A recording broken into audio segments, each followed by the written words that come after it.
Bonjour à tous et heureux de vous retrouver ici à l'archevêché de Malines, Mechelen, puisque nous sommes en terre flamande pour cette émission hors série de la vie des diocèses. Eh bien, nous sommes très heureux de retrouver Monseigneur André-Joseph Léonard. Bonjour. Bonjour. Vous êtes archevêque de Malines-Bruxelles depuis janvier 2010. Ici, nous sommes dans cette salle du trône, comme l'on dit ici, entouré de vos prédécesseurs, à quelques centaines de mètres de votre cathédrale. Je rappelle aussi que vous êtes primat de Belgique.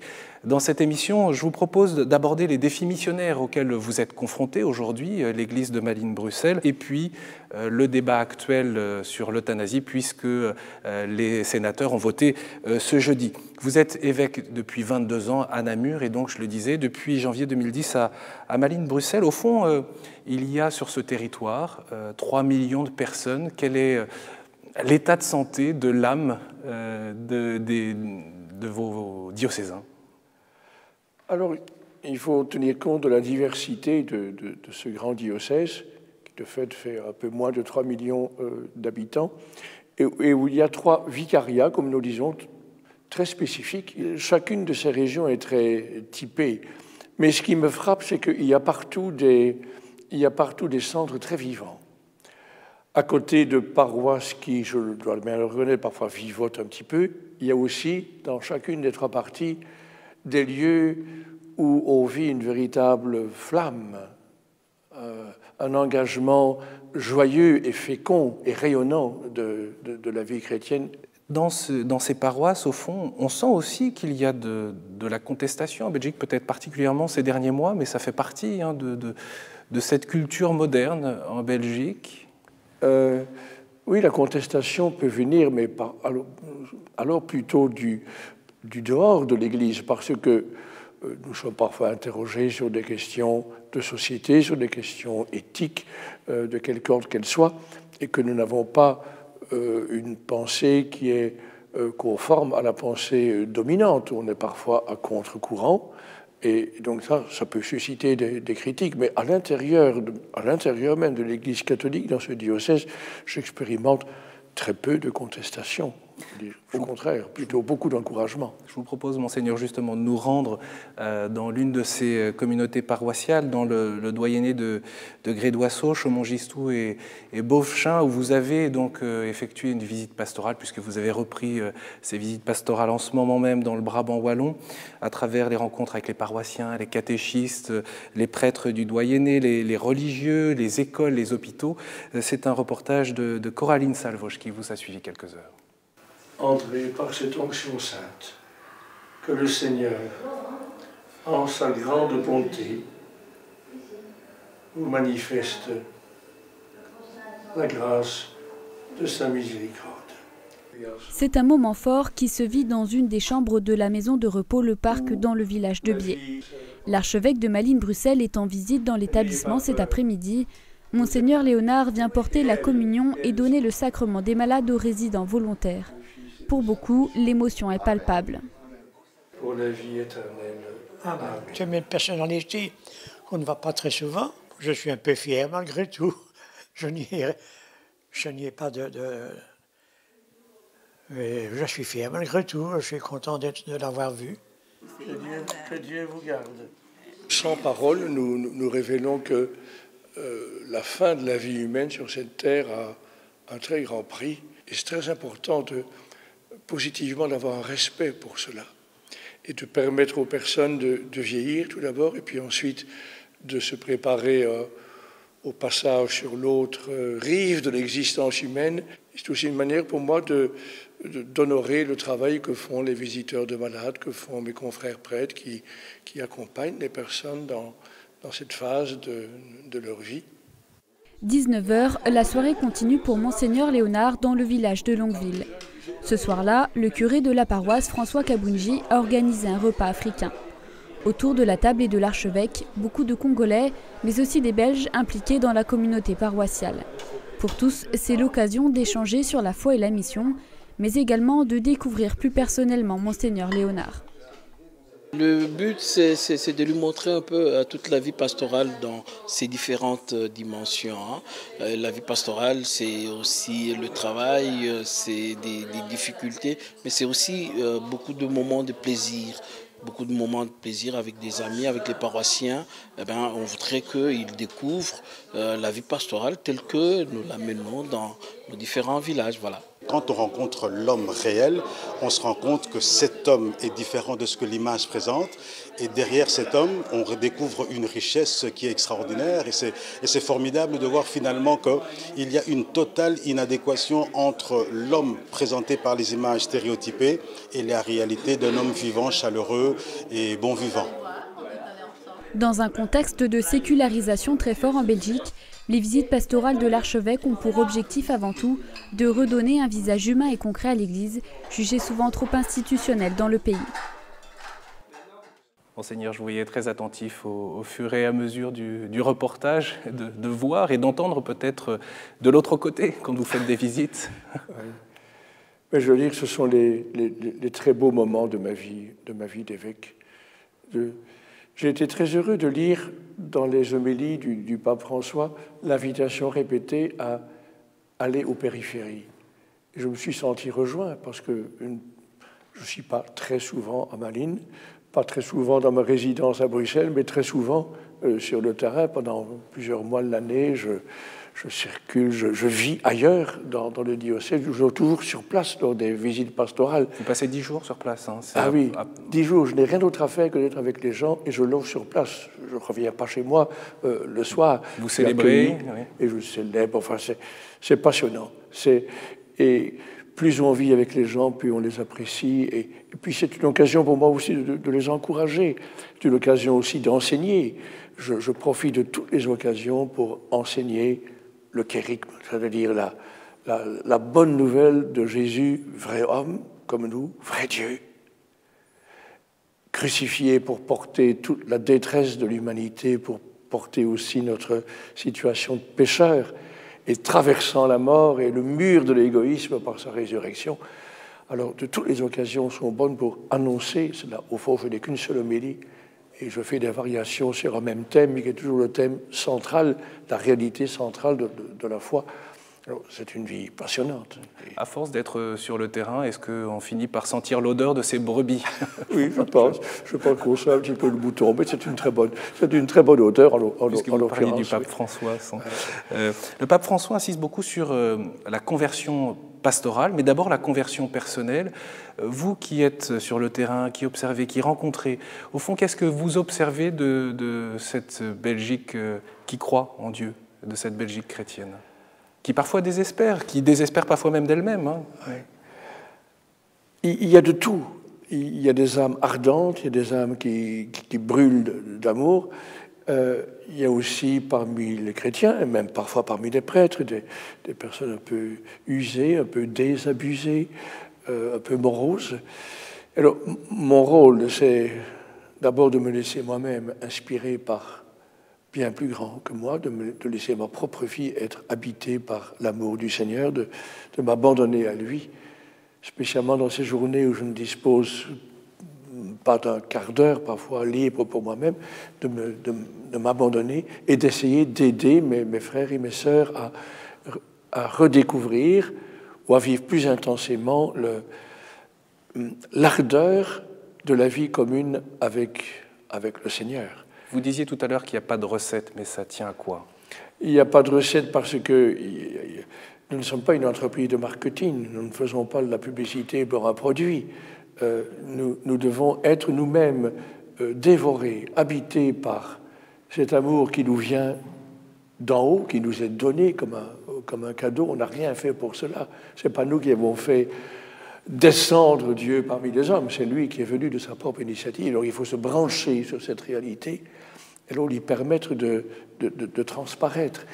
Et voilà, le rôle d'un évêque, c'est d'aider ses frères et ses sœurs, mais à condition de le vivre lui-même en premier, aider ses frères et ses sœurs à brûler. Un petit exemple, dans beaucoup de paroisses que je visite, quand je célèbre la messe dominicale, j'invite à dire ensemble comme credo celui de Nicée-Constantinople. Je prends quelques secondes pour en expliquer la portée, ce qu'il y a derrière ce texte. Alors on le prie, je le gestue même pour que ça entre mieux, et les gens sont éblouis de découvrir le sens profond de formules qui n'étaient pour eux peut-être que des formules auparavant, mais ils comprennent tout le prix, le caractère précieux quand nous disons « il est Dieu, né de Dieu, lumière, né de la lumière, vrai Dieu, né du vrai Dieu, engendré de toute éternité en Dieu et pas comme nous, créé dans le temps, de même nature que le Père », ça devient une vie, c'est le cœur de la foi qui s'exprime là.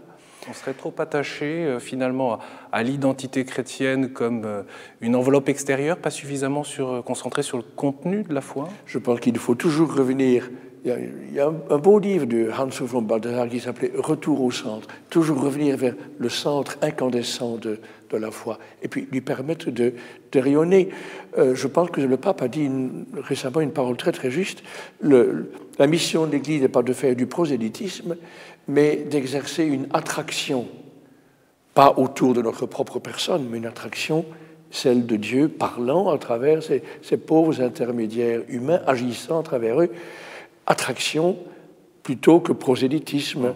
On en est où aujourd'hui, justement, dans cette conversion pastorale? On en est au début, on en est au milieu, par rapport à l'histoire du diocèse même, de Malines-Bruxelles, ou de l'Église, l'histoire de l'Église en Belgique? Nous venons toujours d'une tradition et nous bénéficions de tout ce qui a été semé et fait par tant d'autres avant nous depuis 20 siècles. Mais chaque époque a sa grâce. Et il me semble que dans les grands défis que nous vivons actuellement, la confrontation avec un athéisme omniprésent ou un agnosticisme omniprésent, notre tâche, c'est certainement, plus peut-être que dans le passé, de miser sur la flamme intérieure du cœur de chacun, mais aussi de nos lieux de vie chrétienne, plutôt que sur des institutions comme telles. Elles sont précieuses également, mais jadis on a parfois trop misé, surtout en Belgique, sur des institutions capitales, très importantes, mais qui ont besoin maintenant d'un supplément d'âme. C'est crucial ce que vous dites, parce que précisément l'Église reste une institution forte dans le pays. D'ailleurs, parfois, on parlait tout à l'heure de la contestation de l'extérieur, c'est souvent l'une des premières critiques en disant cette institution-là. Oui. Cela voudrait dire qu'il faudrait changer, il faudrait convertir quelque chose? Je crois qu'il faut convertir on a besoin d'institutions. L'Église sera toujours une institution avec une organisation. Mais il doit être très clair que l'institution, les structures sont d'abord au service du grand amour dont nous sommes aimés, dont nous avons envie nous-mêmes et qui doit se diffuser par attraction. Ça doit être clair. Donc les institutions, en ce sens, doivent être transparentes à une réalité qui est d'un autre ordre. Mais les deux vont toujours ensemble. Il y a la flamme et en même temps l'institution, le charisme, mais aussi une institution qui, dans ses structures essentielles, est absolument indispensable. Un petit mot, on n'a pas réagi dans ce reportage. Il y avait ce Joseph là qui dit finalement, Monseigneur Léonard, il ne ressemble pas à l'image qu'on nous donne dans les médias. Oui. C'est vrai que les médias non seulement vous écornent, mais parfois, j'allais dire, égratignent. Oui, mais je crois, ou agressent. Oui. C'est vrai, ils retiennent parfois des choses tout à fait secondaires, dites en passant, tirées de leur contexte.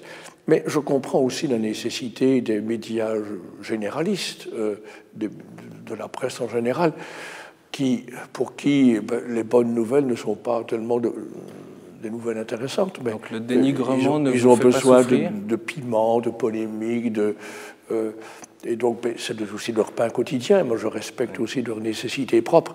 Mais il est vrai que le constat que font les gens, il n'y a pas seulement les prêtres qui me disent ça, mais les gens me disent bien, vous êtes tout à fait différent de ce qu'on avait vu. On donne de vous une image austère, sévère, sentencieuse, moralisatrice, alors que c'est vraiment pas du tout mon style. Monseigneur, il y a 750 prêtres au total, hein, dans les 3 vicariats sur le diocèse de Malines-Bruxelles, à peu près. Si je dis qu'il y a un style de vie qui est plutôt autonome, indépendant des prêtres, vous êtes d'accord?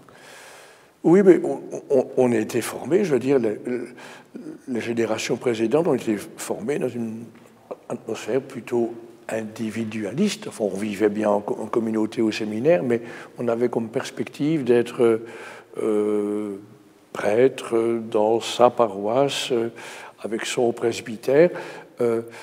Mais cela a heureusement évolué et bon, je désire encourager une évolution où les prêtres travaillent davantage ensemble et entourés de laïcs, mais c'est en bonne voie, mais il faut aller plus loin. Et justement, je vous propose de retrouver le père Alain Demare, le curé de la paroisse Saint-Étienne à Braine-l'Alleud. Lui a fait le choix d'une vie fraternelle, au fond, au presbytère. Disons-le comme ça, on regarde tout de suite. Comme tous les matins, à l'église Saint-Étienne de Braine-l'Alleud, la journée démarre par la prière. C'est le père Alain Demare qui célèbre les laudes puis la messe, un temps de partage et de ressourcement indispensable pour le curé de l'église. C'est une grande grâce et c'est très important de pouvoir commencer sa journée par la prière. Cela fait partie intégrante, je pense, de notre mission de chrétiens et de prêtres, de pouvoir aussi prier pour celles et ceux que le Seigneur nous confie. Le père Alain est curé de la paroisse Saint-Étienne depuis 2006. Rencontres et réunions se succèdent tout au long de la journée. Dans sa mission, il est accompagné par une équipe de 5 à 6 personnes. Point fort de cette organisation, il vit en communauté avec un jeune prêtre au presbytère. Un mode de vie qui tranche avec les habitudes du clergé en Belgique. C'est une richesse de pouvoir arriver dans une paroisse où il y a déjà un curé expérimenté, où il y a déjà une communauté constituée qui existe. Et voilà, ça me montre un peu tout ce qui est possible de faire. Je passe par des moments plus difficiles aussi parfois.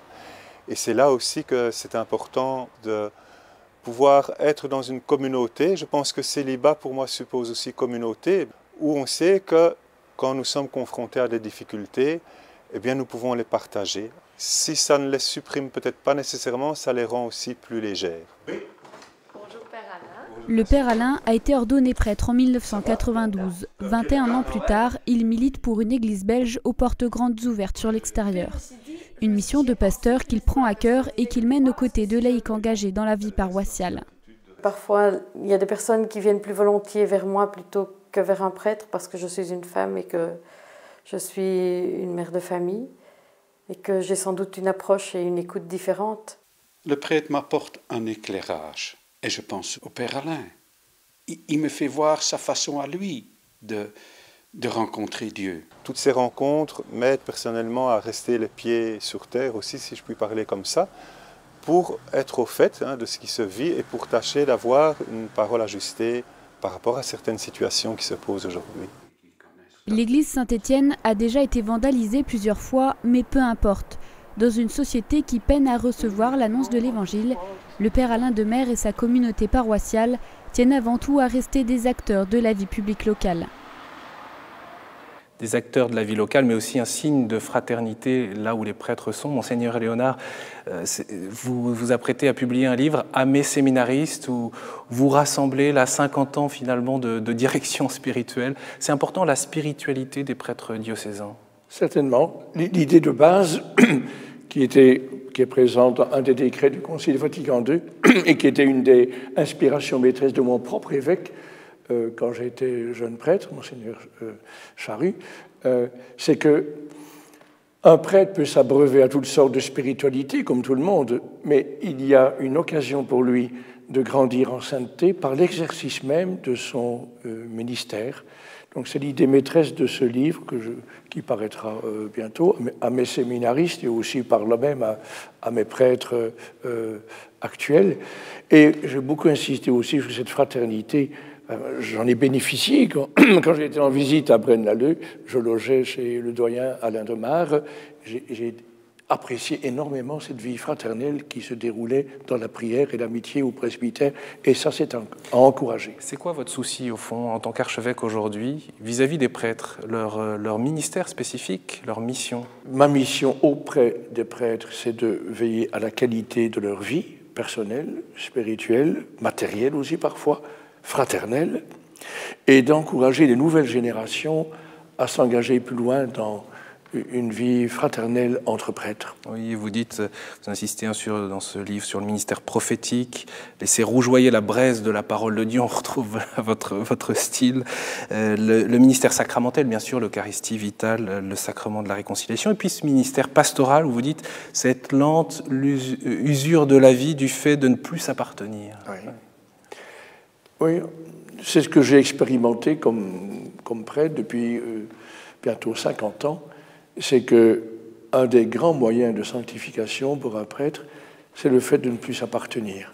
Parfois matériellement, c'est de ne plus avoir beaucoup de temps pour soi, d'avoir le temps mangé par la prière avec le Seigneur et avec ses frères et sœurs et par toutes les tâches pastorales, mais c'est un lieu de croissance, de détachement de soi, d'oubli de soi.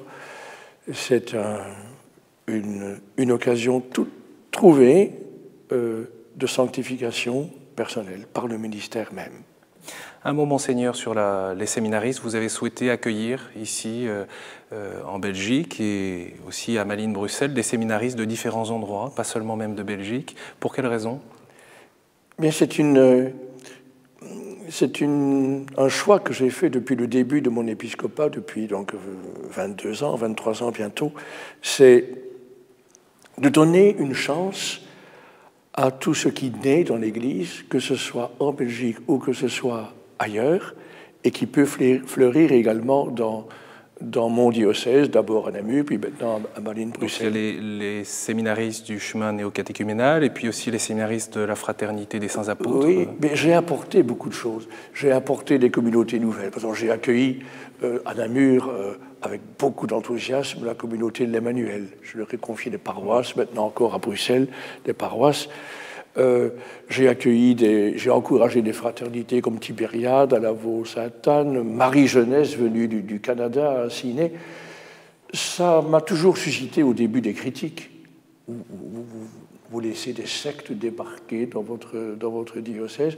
Il y a toujours eu d'abord un moment critique, puis après les cœurs changent. Mais moi je crois qu'il y a de l'avenir dans ces réalités. Et alors je les invite, et je constate qu'avec le temps, ces réalités font leur chemin. Elles s'ajustent aussi elles-mêmes? Mais elles s'ajustent, oui, et je trouve qu'elles s'inculturent très très bien.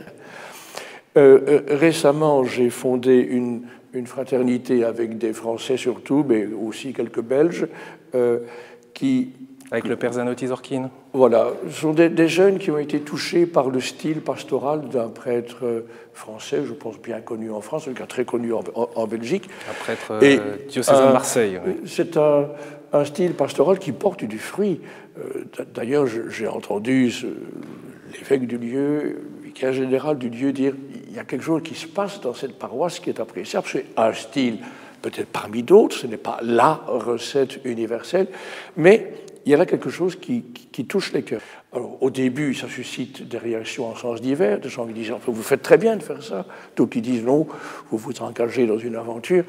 Mais c'est à moi d'accompagner l'aventure, mais je suis heureux de la vivre, et je pense que c'est par l'expérience, par les faits, quand on va voir les premiers prêtres ordonnés dans cette fraternité, et c'est pour bientôt qu'on se dira, eh bien, il y a là un chemin parmi d'autres, mais un chemin qui mérite la peine d'être encouragé. C'est le rôle de l'évêque, c'est de donner une chance de croissance et de bien accompagner de ces réalités nouvelles que l'Esprit Saint fait naître dans l'Église, leur donner une chance. Et il y a pas mal d'évêques qui font la même chose. Monseigneur, je vous propose de conclure cette émission sur ce grand débat de société ici en Belgique, et on sent d'ailleurs que au fond, peut-être qu'il y a quelques mois, on pensait que les jeux étaient faits, et puis on voit qu'il y a de la résistance, de la prise de conscience. Je veux parler du débat autour de l'euthanasie, l'élargissement mineur, puisque l'euthanasie existe depuis plus de 10 ans ici en Belgique. Je vous propose d'écouter, alors que les sénateurs ont voté ce jeudi sur la loi, c'est une première étape dans le processus législatif, je vous propose d'écouter un médecin. Elle est cancérologue et engagée dans les soins palliatifs. Ce qui était vraiment reconnu comme étant une transgression d'un interdit fondamental n'est plus reconnu comme ça, en tout cas par un bon nombre de personnes, de mes collègues, en disant mais non, ce n'est pas une transgression, c'est simplement un soin comme un autre, c'est une proposition thérapeutique. Moi, j'ai déjà eu des personnes qui sont venues ici au moment du diagnostic, leur première rencontre avec le médecin, qui leur dit voilà, vous avez un cancer, c'est un cancer avancé qu'on ne va pas guérir, donc on peut faire, si vous voulez, chimio, soins palliatifs ou euthanasie. Bof, quoi. Enfin, la loi n'était pas prévue pour ça, mais c'est traumatisant pour les personnes. C'est vraiment leur renvoyer à nous autres, on ne sait pas faire grand-chose pour vous, donc vous ne valez pas grand-chose. Enfin, c'est comme ça que, en tout cas, ça a été vécu par cette personne-là. Une réaction, Monseigneur? Tous les chefs religieux de Belgique, musulmans, juifs et les autres chrétiens, orthodoxes, protestants, évangéliques, on avait pu prendre la parole ensemble de commun accord 2 fois. Ça commence à faire réfléchir et je suis heureux de voir qu'il y a un débat public qui commence à s'instaurer. Qui a pris du temps finalement, mais on voit ces veilleurs debout, oui, il y a des prises de parole, effectivement. La Belgique n'est pas la France. La Belgique est un pays qui se mobilise moins facilement que la France. C'est beaucoup plus lent chez nous. Nous sommes un peuple travailleur, mais plutôt modeste, plutôt réservé. On ne prend pas facilement la parole en public pour protester, mais ça se lance. Et j'espère qu'avant les autres étapes de cheminement de ces projets de loi, qu'il y aura un réveil suffisant pour que la classe politique réfléchisse davantage qu'elle ne le fait actuellement. Elle le fait, mais il y a un peu partout, et pas seulement venant des milieux chrétiens, mais aussi des milieux laïcs, il y a des sonnettes d'alarme qui retentissent pour dire où allons-nous? Où allons-nous en élargissant la possibilité de l'euthanasie à des mineurs, avec un accord plus ou moins explicite des parents, suivant les cas, en élargissant aussi à des personnes démentes qui auraient manifesté antérieurement leur volonté. Où allons-nous? Et on risque d'ouvrir toujours davantage cette porte qui Autrement conduit... dit, une fois qu'on a ouvert la porte, on ne sait plus comment... Et oui, et ça aboutit à une culture non plus de la solidarité entre ceux qui souffrent et ceux qui sont bien portants, les jeunes et les personnes âgées, mais on arrive à une culture où chacun est invité subrepticement à régler le problème de sa fin de vie en organisant sa propre sortie, pour ne pas être à charge d'autrui, pour échapper à des souffrances. Mais il y a d'autres moyens pour échapper à la souffrance.